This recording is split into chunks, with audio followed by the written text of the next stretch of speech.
আজকে আবু সাঈদের কথা মনে পড়ছে আমাদের, যে আবু সাঈদের ছবি বাংলাদেশের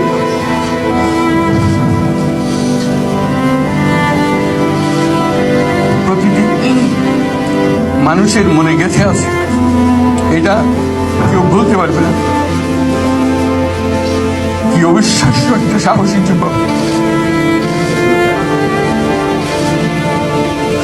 বন্দুকের সামনে দাঁড়িয়ে আছে এবং তারপরে থেকে কোনো যুবক কোনো যুবতী আর হার মানে নাই, সামনে গিয়ে গেছে এবং বলছে যত গুলি মারো, মারতে পারো, আমরা আছি।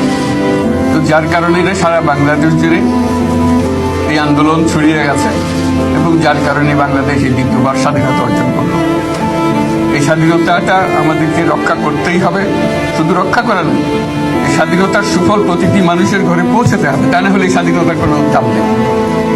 এই স্বাধীনতাকে পৌঁছানো হলে আমাদের শপথ, আমাদের যে প্রতিজ্ঞা যে আমাদেরকে এটা করতে হবে, ঘরে ঘরে পৌঁছাতে হবে। মানুষ যেন জানে যে বাংলাদেশ স্বাধীন হওয়ার অর্থ হলো তার নিজের পরিবর্তন, ব্যক্তির পরিবর্তন, সুযোগের পরিবর্তন, তার ছেলে মেয়ের ভবিষ্যতের পরিবর্তন।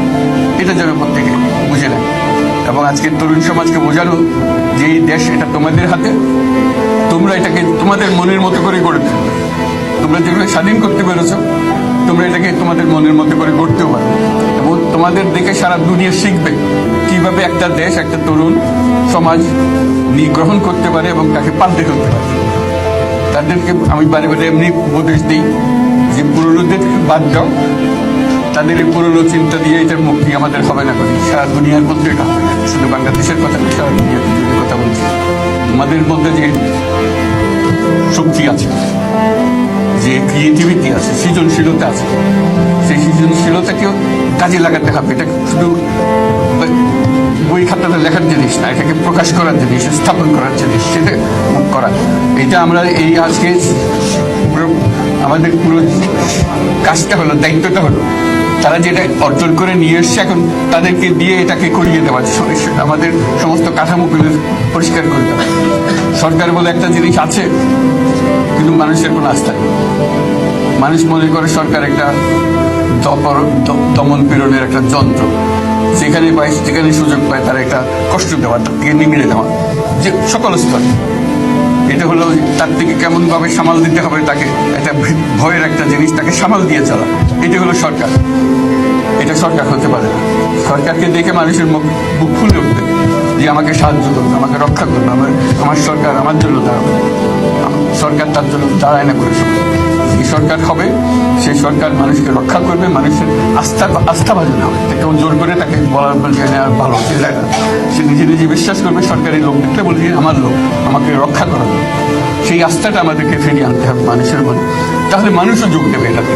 মানুষ এখন পিছিয়ে থাকে যে কিসের মধ্যে আমাদেরকে ঢুকিয়ে দিচ্ছে।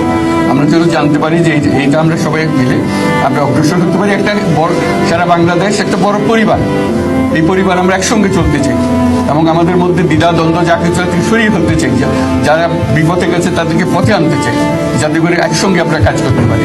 এর মধ্যে আমরা শুনলাম, আসার পথে শুনে আসছি যে এখানে আইন শৃঙ্খলার ব্যাঘাত হচ্ছে, মানুষকে আক্রমণ করছে, ঘরবাড়ি জ্বালিয়ে দিচ্ছে, সম্পদ জ্বালিয়ে নষ্ট করছে, চুরি দিয়ে যাচ্ছে, অফিস আদালতে আক্রমণ করছে, সংখ্যালঘুদের উপর আক্রমণ করছে, হিন্দু, বৌদ্ধ, খ্রিস্টান, আহমদিয়া সবার উপর আক্রমণ করছে।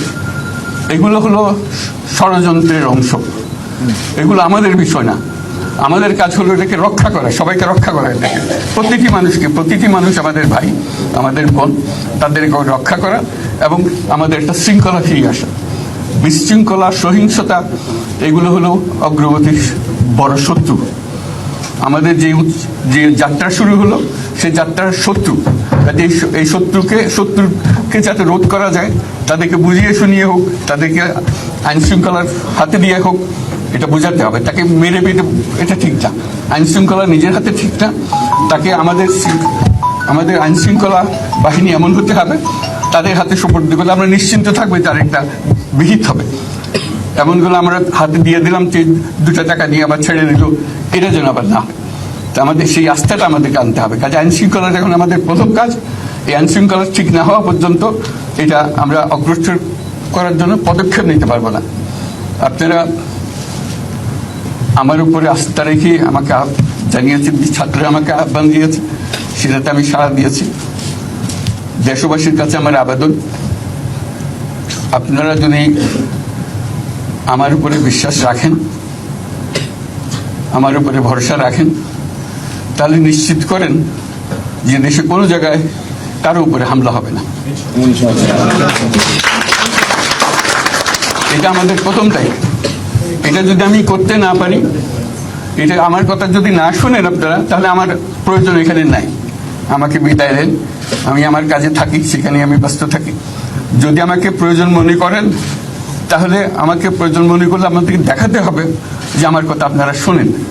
আমার কথা না শুনলে আমার কোনো প্রয়োজন নাই। আমার প্রথম কথা হলো, আপনারা বিশৃঙ্খলা থেকে দেশকে রক্ষা করেন, আপনারা সহিংসতা থেকে দেশকে রক্ষা করেন, যাতে আমরা যা যা আমাদের ছাত্ররা আমাদেরকে পথ দেখায়, সেই পথে আমরা এগিয়ে যেতে পারি।